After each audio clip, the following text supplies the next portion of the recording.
Good afternoon, everyone. How many of you are here today? First of all, how's your reInvent been so far? Good? All right. How many of you are here today because you want to save money running containers on AWS? And how many of you are here today because you want to run your containers faster on AWS? And how many of you are here today because you want to run your containers more sustainably on AWS? You have sustainability goals. And how many of you are here today because you want to hear about how other customers, like Samsung, have succeeded in migrating their containers to Graviton? Well, that's really great to hear. My name is Michael Fisher. I'm here with my colleague Ju-Young Kim and Hyunchul Kim from Samsung Electronics to talk to you today about how to migrate to AWS Graviton with containers, AWS Container Services. This is session CMP404. If you're here for these reasons, you're in the right place. Welcome. All right. So let's just start with a brief overview. Why AWS Graviton? Well, our customers are migrating to AWS Graviton for a number of reasons. But to start, let's talk a little bit about what AWS Graviton is. First, AWS Graviton is custom AWS silicon. It uses 64-bit ARM processor cores. In building AWS Graviton, we take a look at a broad selection of the kind of workloads that customers run on AWS. And we looked at all those, and we tailored Graviton to meet the kind of workloads, a broad spectrum of workloads that our customers run for real on AWS every single day, whether they be web services, databases, caches, API services, business logic processors. All of those are considered and targeted when we build Graviton for our customers. And all of this is around, Graviton gives us the ability to rapidly innovate and iterate and build for our customers. When we build Graviton, we're actually doing that with in-house AWS resources, talent, and expertise. We have the ability to iterate very quickly, instrument, and then produce Graviton processors that are built for a broad spectrum of customer workloads. So as a result of this, we get three major benefits for Graviton. Number one, Graviton has the best price performance in Amazon EC2 for a broad array of workloads, such as the ones I just talked about. In addition, Graviton costs up to 20% less per instance hour than comparable EC2 instances. Same number of vCPU cores, or same number of vCPUs, same amount of memory, and the same enhanced features such as instance storage optimized and network optimized instances. And just to add icing on the cake, Graviton uses up to 60% less energy than comparable EC2 instances. This helps not only Amazon meet its sustainability goals, but it also helps you succeed in your sustainability goals as well. Now, containers and Graviton go hand in hand. They're a great fit for a number of different reasons. Number one, Graviton is supported by all major container orchestrators and runtimes. These are architecture neutral. Container runtimes, once you attach nodes to a cluster, those nodes register their CPU architecture to the cluster, and the orchestrator can then make intelligent decisions about where to place containers based on your preferences. The image tooling is extremely mature and supports not only the ARM64 CPU architecture, but the ability to build multi-architecture images as well. The container runtimes, including Docker Engine and Containerd, all support multi-architecture containers and automatically pull down the right image for the architecture that your image is intended to be run on, or container is intended to be run on. Migrating to Graviton is not an all or nothing proposition. Your journey to Graviton can start by identifying a workload that would be a good fit for Graviton, introduce it to a lower environment, such as dev or test, and then begin to do things like integration testing and unit testing against it, performance testing, and so forth. And when you've identified those workloads that are good candidates for Graviton, you can then bring those to production And once you've brought your first Graviton workload to production, you can then begin looking at other potential workloads to migrate to Graviton and then move those too, all while still keeping x86 instances for those workloads that still need them. In addition, all major observability agents and providers have support for Graviton. You can instrument the same kinds of gauges, counters, et cetera, that indicate the performance of your workload and how many resources it's taking with no loss in fidelity at all. So let's get started talking about actually using containers on AWS Graviton. When we talk about containers on AWS Graviton, one of the things I like to tell customers is that they can run containers their way, all the way from having full control of every node that's added to the cluster to having a fully managed experience using AWS managed compute, such as AWS Fargate. If you want to select the specific instances that you use to run your workload, you can do that. So whether or not you want to run burstable instances, such as T4G instances, or you want to use specialized instances, such as storage optimized instances, or network optimized instances, or even instances with NVIDIA GPUs, such as our G5G instances, you can use any of those and mix and match them either with other Graviton-based instances or x86 instances as you see fit.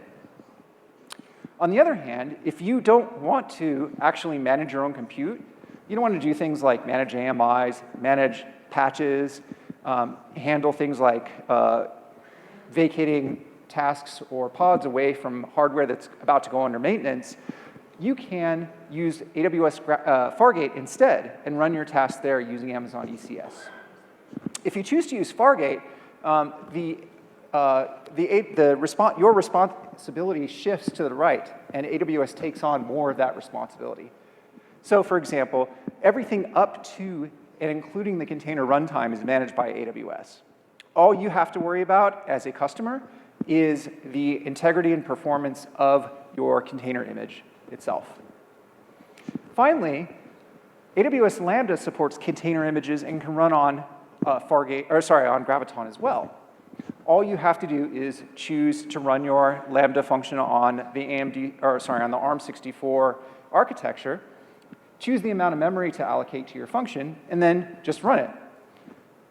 And all you have to do is pay for function invocation runtime. And of course, with Lambda, just as with Fargate and with EC2, running your functions on AWS Lambda as containers costs less with Graviton than it does on x86.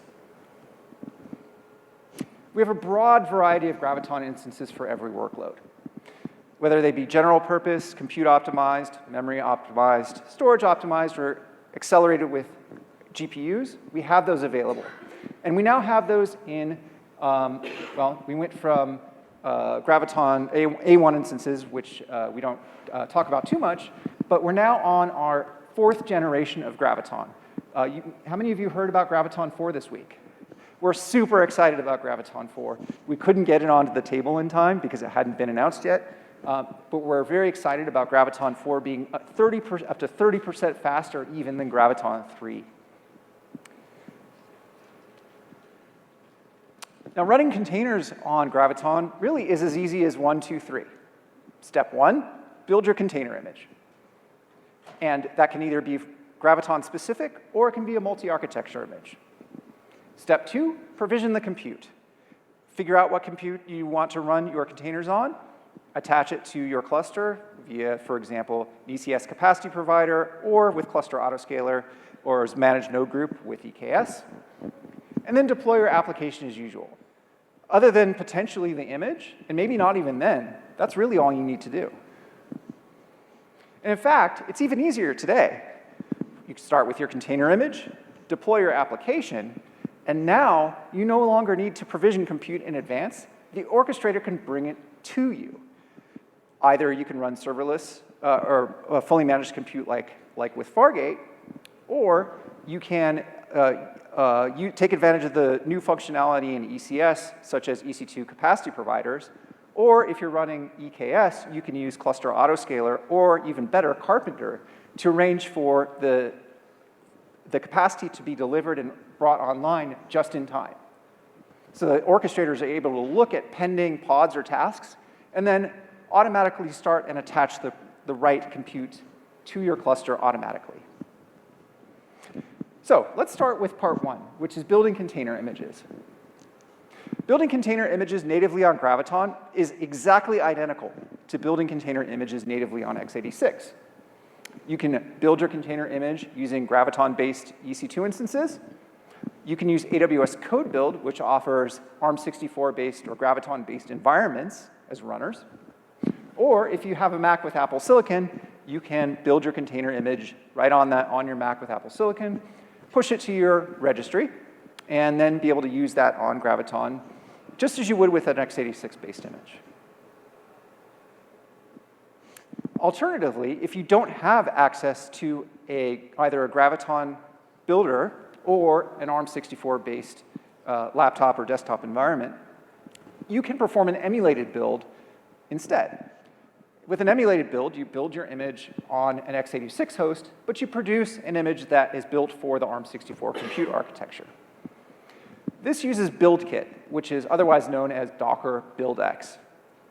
And in order to work its magic, BuildX uses a software-based CPU emulator called QEMU, or QEMU. To do this, first you start with Docker build. You create a builder by executing Docker BuildX create, and then you run Docker BuildX build. And the first argument to Docker BuildX build is the -- platform argument. And here you pass the operating system, architecture, and architecture variant argument. So here it's Linux/ARM64/V8. You tag the image with your repository tag that you want, and then you add -- push to push it to your registry. Now, let's now talk about building images for multi-architecture support. This gives you the most flexibility in terms of deployment. Building a multi-architecture image allows you to deploy your containers on either x86 or Graviton-based instances, however you see fit. Now, I actually asked Docker about public Docker Hub images.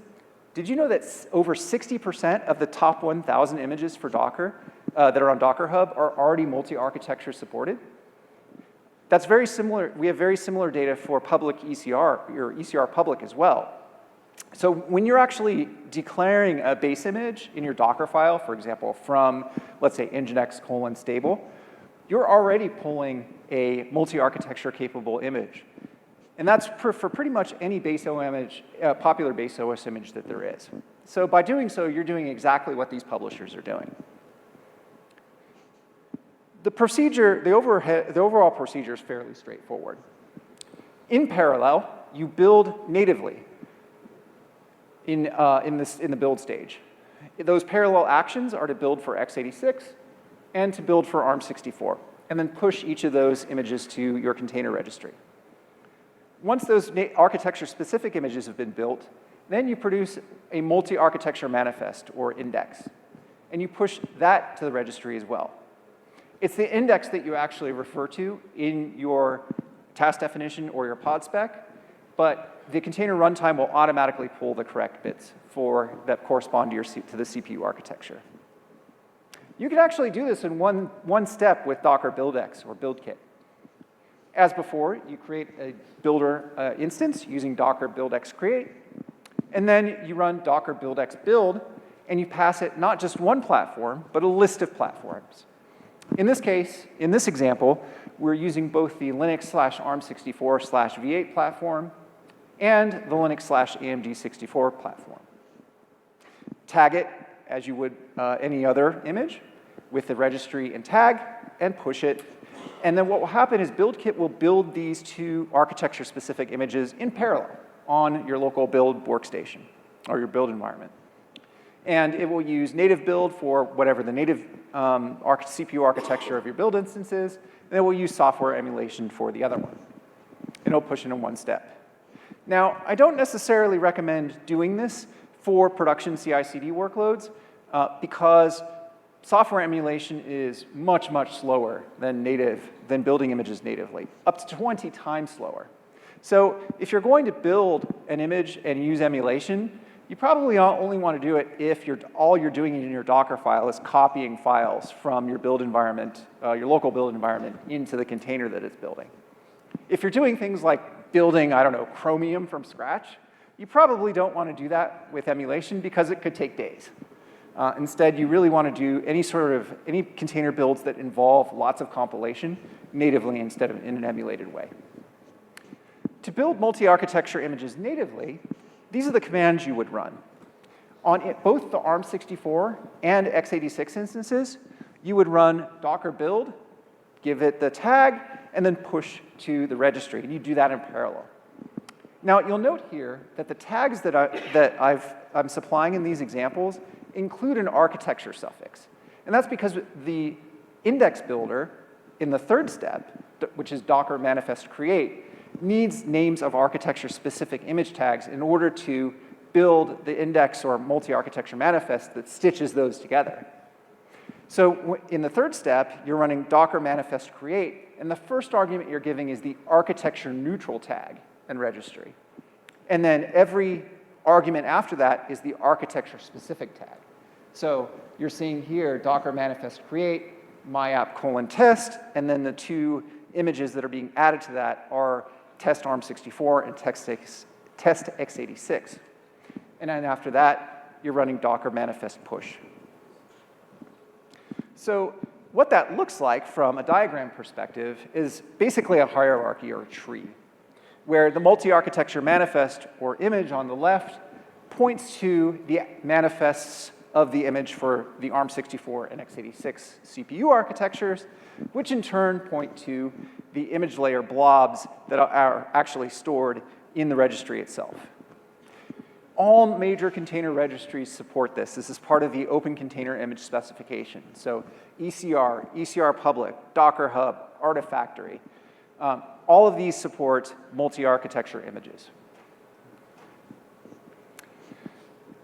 This here is a general overview of the process of building that I described earlier. In your CI/CD pipeline, we have multiple stages. We have 3 stages in this particular example. In the first stage, which is triggered by a push to your code repository, one action of this stage is to build on x86 using an x86 native runner. The other is to build on, for the ARM64 architecture, using a Graviton native runner. Then, in parallel, those images are tested. And then a multi-architecture manifest is built in the succeeding stage. And then finally, in the deploy stage, a deployment to a lower environment is invoked.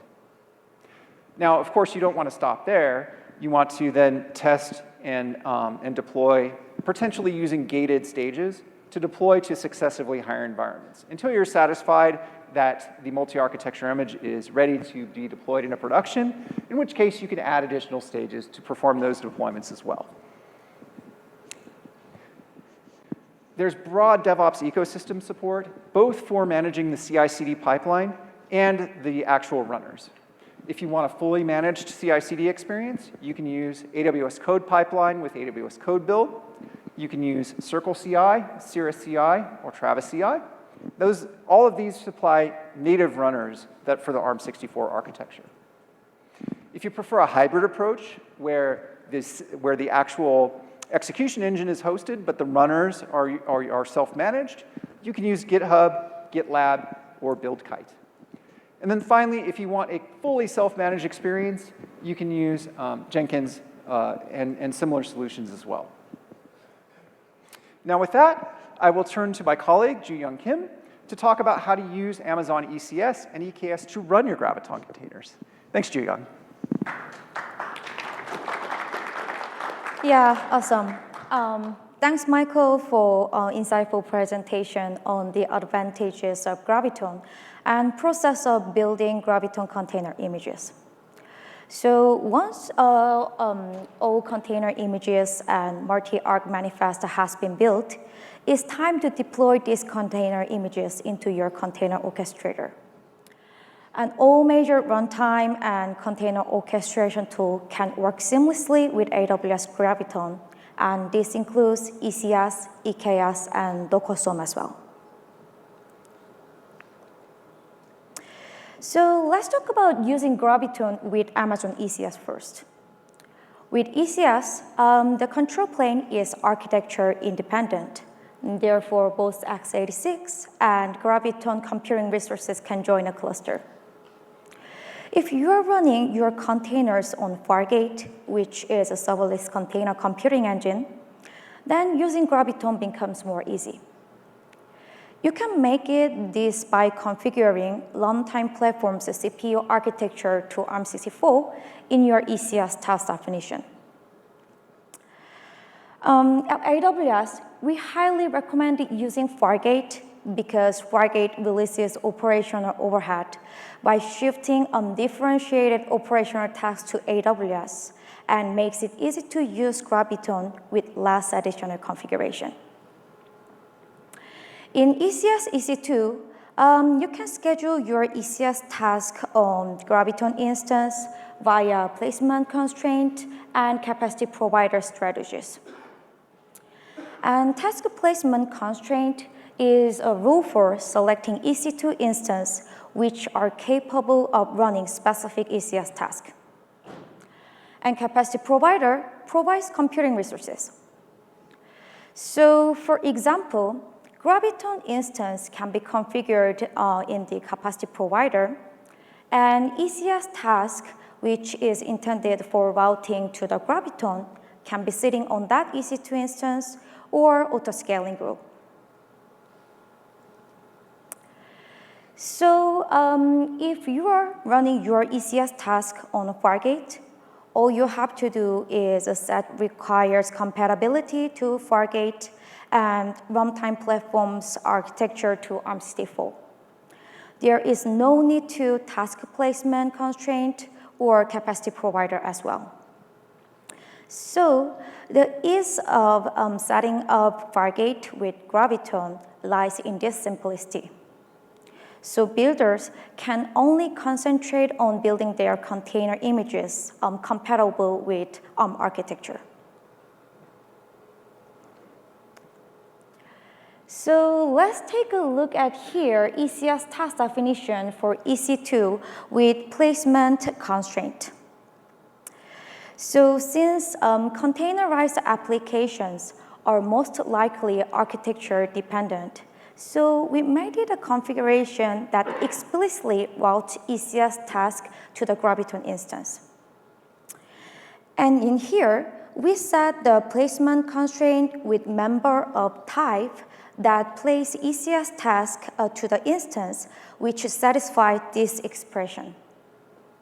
So with this, your ECS task will be provisioned on the top of Graviton instance.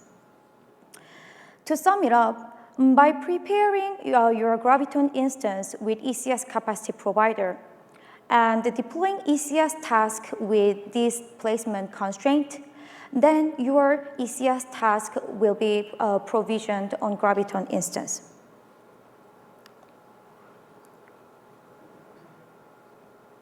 So I'm going to showing the demo. So as you can see in here, before we jump into the migrating to the Graviton Fargate, let's briefly outline what its current status. As you can see, there is an ECS service which name is Node.js multi-arc. So we are going to click this one for taking a look detail.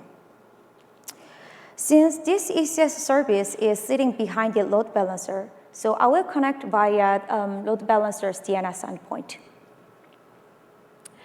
So click the DNS name, and it shows Node.js web application. And click the info tab, then you can see this ECS service runtime information in detail. As you can see, this ECS service architecture is x64, utilizing Intel Xeon processor. And as I've said before, to migrating this ECS service to the Graviton Fargate, we need to change ECS task definitions configuration.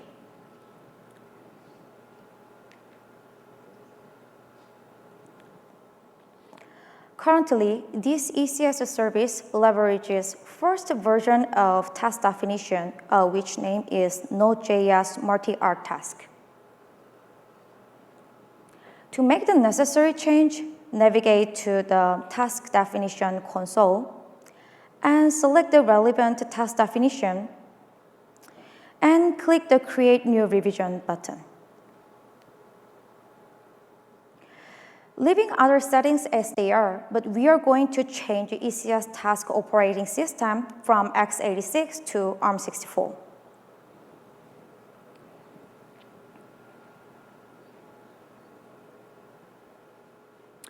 In this demo, I have built container images with multi-arc manifest.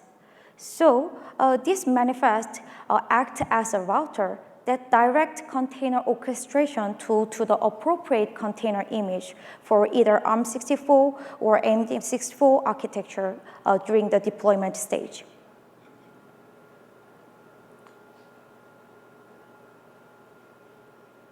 So there is no need to change this container's image URI because this is referring manifest URI.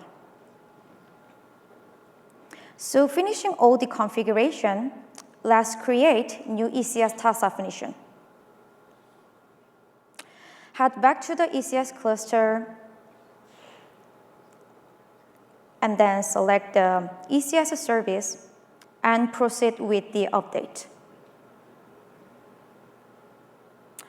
We are going to change revision number from 1 to 3, which I just made, and then carry out the update.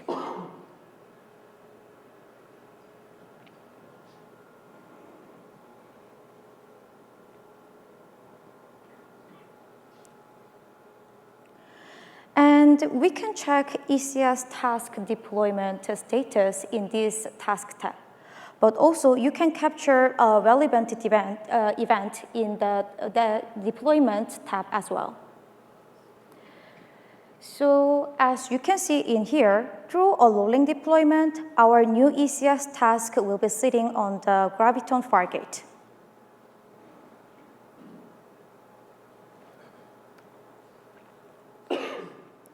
So after all the deployment is completed, then we are going back to the existing endpoint and then refresh the web page. So as you can see in here, this new ECS task architecture is ARM64. What that means, this web application is sitting behind the Graviton Fargate.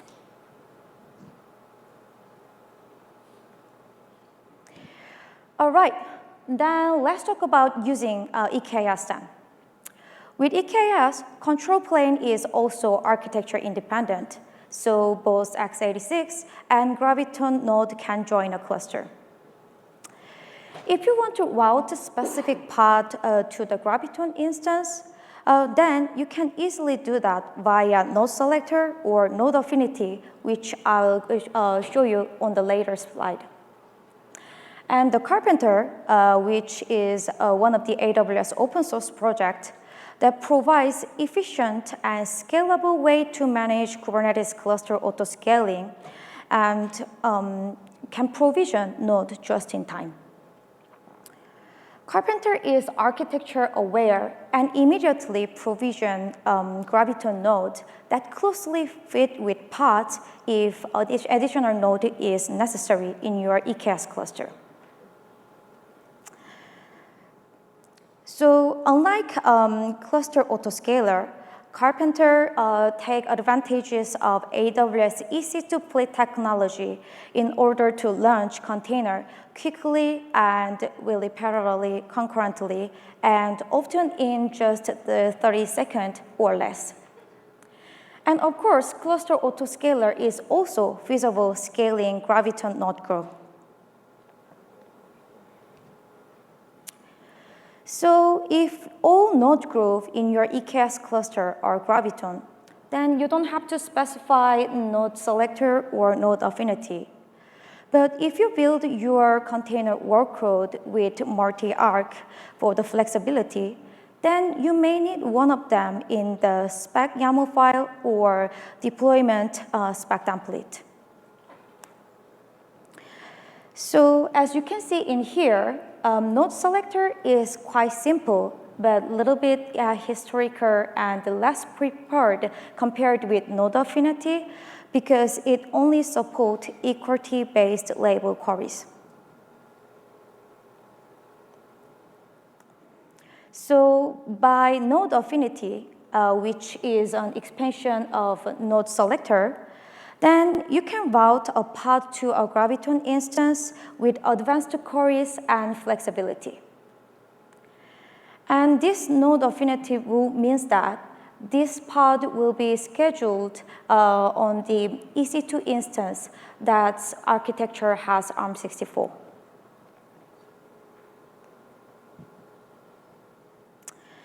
So having configured your pod to be scheduled on the Graviton instance, then it is crucial to designate your node, Graviton node with capacity provider such as Carpenter or Cluster Autoscaler.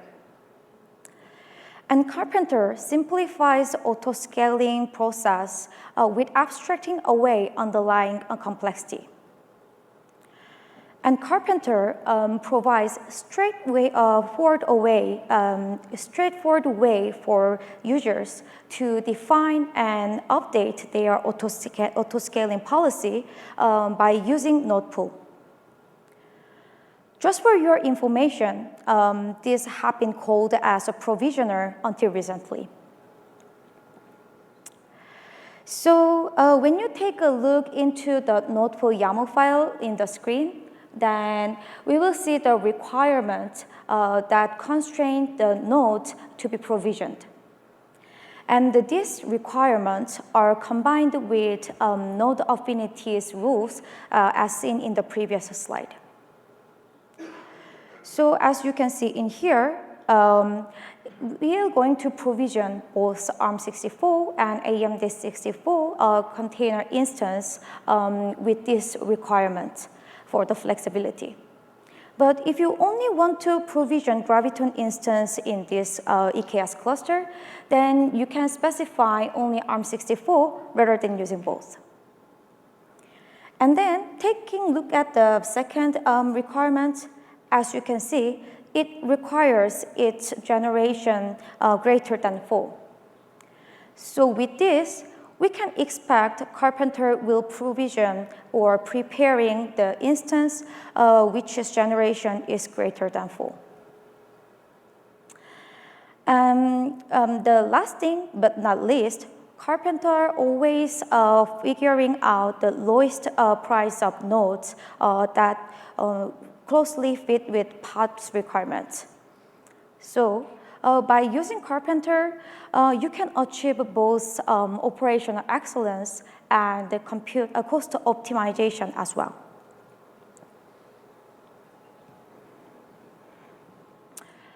So let's take a look at the EKS Graviton demo with Carpenter.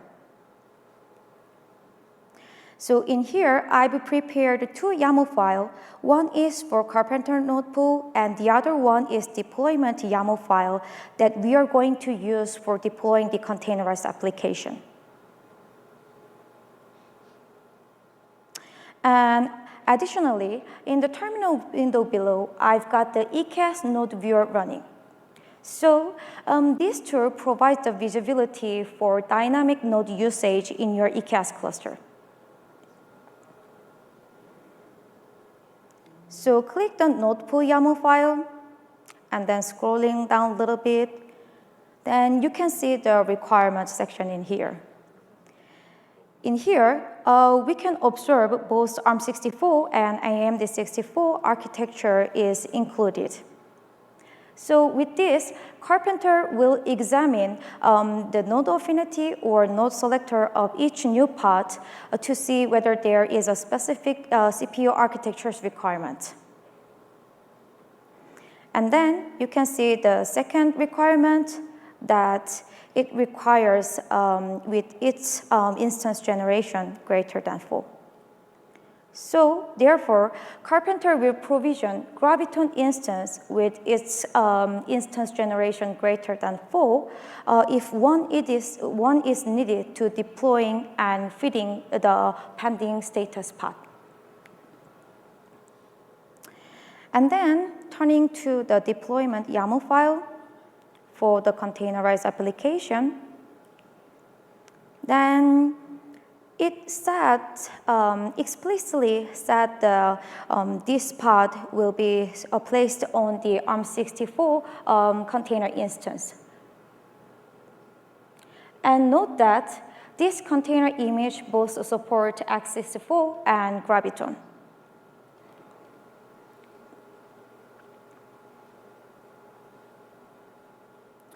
So we are going to starting by creating the Carpenter node pool. And then we are going to deploy the deployment YAML file, which has 2 pods in there.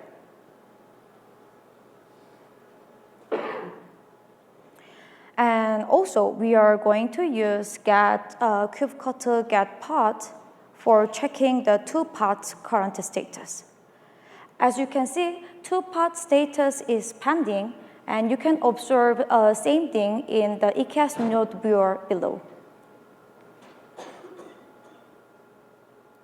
And we are going to use kubectl with watch flag for observing the pods creation progress in a real time. So after a brief wait, then it provisions all 4 pods into the instance, which includes AWS node and kubeproxy, and also 2 pods which was mentioned in the sample app YAML file. So as you can see in here, the Graviton instance provisioned with its generation more than 4. So I want to give you at a glance of the summary what I have recovered. So to harness container workload, first you have to specify relevant details in the container's deployment unit configuration.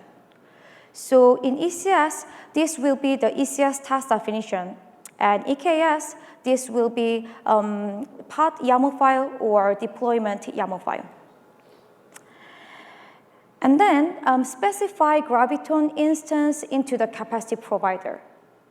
Of course, when you are using ECS Fargate, then you don't have to specify capacity provider's configuration.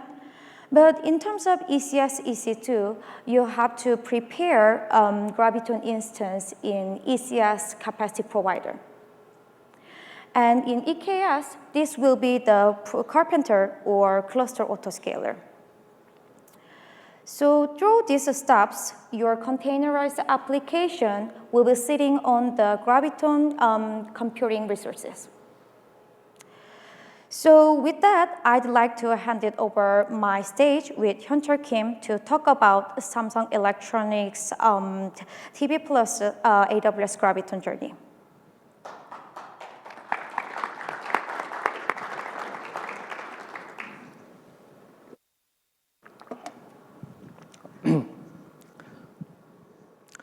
Hello everyone, I'm Hyun-Chul, who work in Samsung Electronics Service Biz team as a DevOps engineer. And I'm very excited to stand here to meet everyone. Today I'd like to talk about how to use Graviton on AWS EKS with my story in Samsung TV Plus. Samsung Service Biz team provide various kind of services such as Galaxy Store, Gaming Hub, News, TV Plus, Free, and so on. Recently, we launched a mobile cloud platform in Gaming Hub. Samsung Gaming Hub provides instance place which enables game publishers to direct users instantly into their mobile games bypassing the App Store install process.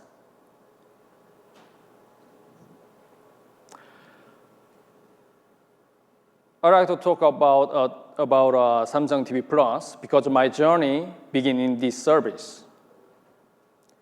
Every Samsung mobile phone users can see the free TV through Samsung TV Plus. Samsung TV Plus provides hundreds of channels such as CBS News, Paramount Movie, Golf Pass, and a lot of kids channels. Also, you can get a personalized recommendation. It is available in 24 countries in TV device and available in 11 countries in a mobile device. And the mobile server got thousands of DPS. Before we migrated to Graviton, we used hundreds of C5 instances, and our application used Spring on Java 8, and we used EKS version 1.22, and we used GitHub Actions for CI/CD. So, I'd like to talk about, let me tell you why I adopted AWS Graviton. First, cost optimization. Definitely, we can reduce the issued cost just changing the instance to Graviton. Second is price performance. Graviton's performance is graceful. I'll talk about this later. Third, we can reduce the carbon emissions because AWS said that Graviton is a low power server, so they can reduce the carbon emissions. So we can participate in ESG easily. And we can keep pace with the technology. I think using our latest generation of instance is very important because it powers our server and service. This is a migration plan. When it comes to AWS managed service, such as EMR, RDS, OpenSearch, Elasticache, and so on, it is very easy to migrate Graviton because you only need to click a few times in our AWS console. However, in case of EC2, we need evaluation, planning, and testing to migrate to ARM CPU because Graviton uses ARM CPU.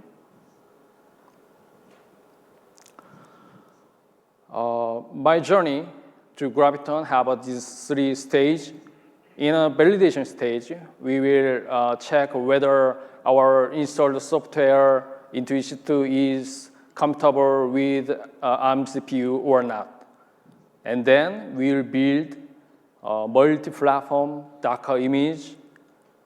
Finally, we can create the Graviton instance and deploy our application on there. I will explain more details in the next page. First, we have to check our software is compatible with ARM architecture or not. No changes required for software installed with a native packages manager, such as yum and apt. No changes required for our Java application code. However, sometimes we have to take care to install a software into EC2. For instance, AWS CLI version 2, there are 2 kinds of versions. One thing is for x86, the other is for ARM64. So you have to choose one according to your CPU architecture. Second, with a Docker build X and QEMU, we can build multi-platform Docker images easily and together. It means that we can get a Docker image for x86 and ARM64 at once. And this code is sample of our GitHub Action build script. Moreover, many examples are available on the internet. It is very helpful. So, when you prepare Docker images, then we can create the Graviton instances. Our ALB routes the traffic to x86 instances, which is legacy. So I rolled out the weight to a Graviton to give more traffic. So finally, we use only the Graviton instances. And we use cluster autoscaler for our scalability. And I have a plan to use a Carpenter rather than cluster autoscaler. Unfortunately, we have some problem when I deploy our application to the Graviton. I summarized my troubleshooting in this page. First, pod was crashed sometimes, leaving these Java error logos. Let me tell you more details. Pod got stuck in 100% and during 1 hour, and then they restarted by itself. And then they serviced normally. So these Java error logos looks like JVM bugs. So we update the Java version to our latest version gradually. It is very helpful. However, the restarting problem is not terminated clearly. Occasional pod restarted once or twice per week still. So I tuned Java runtime options. These use container support. This is Java options. When we use these Java options, Java aware the containers CPU and memory. However, these options have some compatibility issue with our environment. So I remove these options.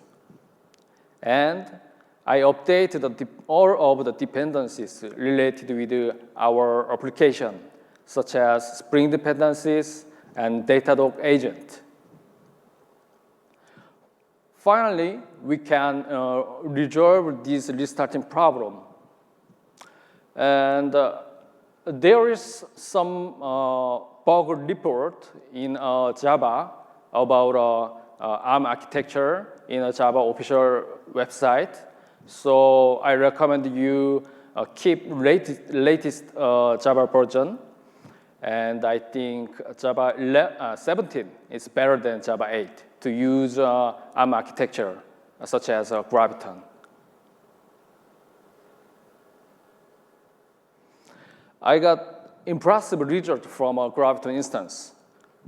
First, we got improved API server response latency like this.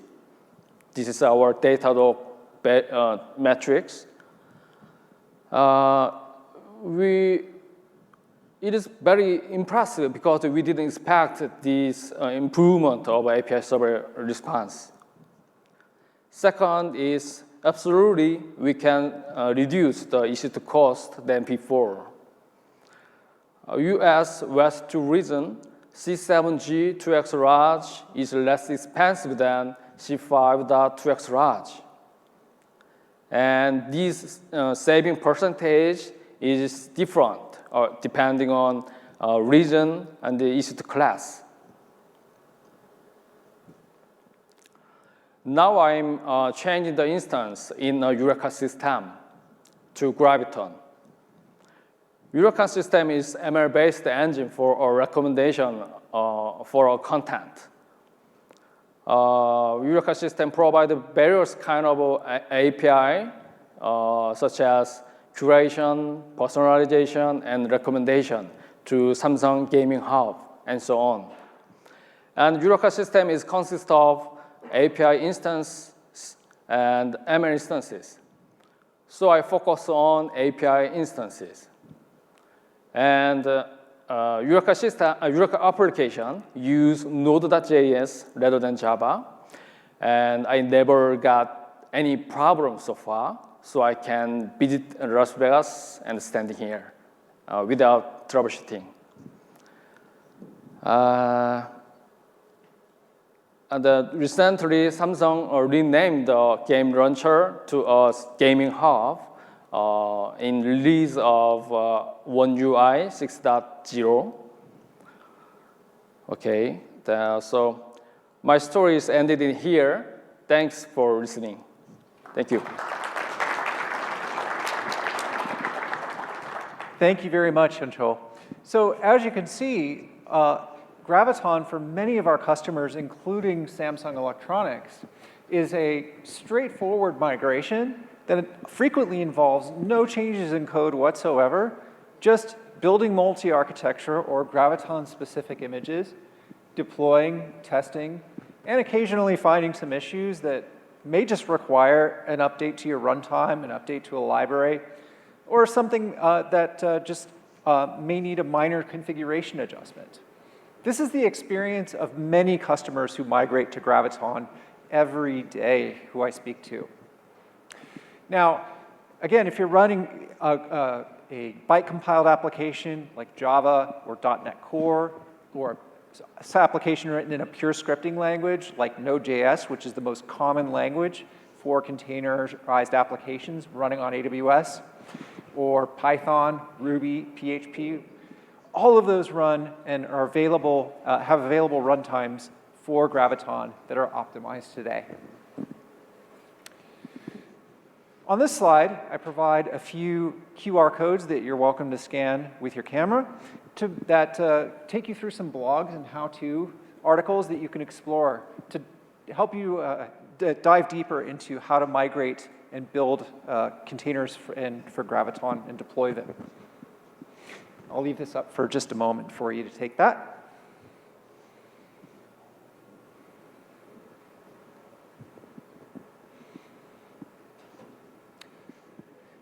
And finally, we'd like to offer you the opportunity to continue your compute learning with AWS. There's an importance in investing in developing ourselves, our teams, and our organizations with the knowledge needed to renew and grow all of us. Our customers want a way to gain and externally demonstrate their AWS compute knowledge and skills. Organizations are seeking skilled people like yourself, and they want to understand the skills of their current employees or potential new employees. So with that, we're offering a compute knowledge digital badge and a learning path via AWS Skill Builder. There are learning paths to help you build knowledge in areas such as compute, and the ramp-up guide includes details of the training that helps you build the knowledge and other suggested resources. And then you can take an assessment, earn a compute badge, and display it wherever you hope employers or your peers will find them. So feel free to take a photo of that to take you to the Compute Skill Builder website. Finally, I'd like to thank you all for attending. You've been a great audience. It's been wonderful to talk to you. I'd like to give special thanks to my colleague Ju Young Kim and Hyunchol Kim from Samsung Electronics. And if you want to speak to us about any questions you might have about migrating to Graviton, running containers on Graviton, I'll be out in the hallway if you'd like to speak one-on-one. And finally, please, we thrive on your feedback. So if there's anything you liked, anything you didn't like about this session today, please let us know, and we read your feedback eagerly. Thank you very, very much for joining us.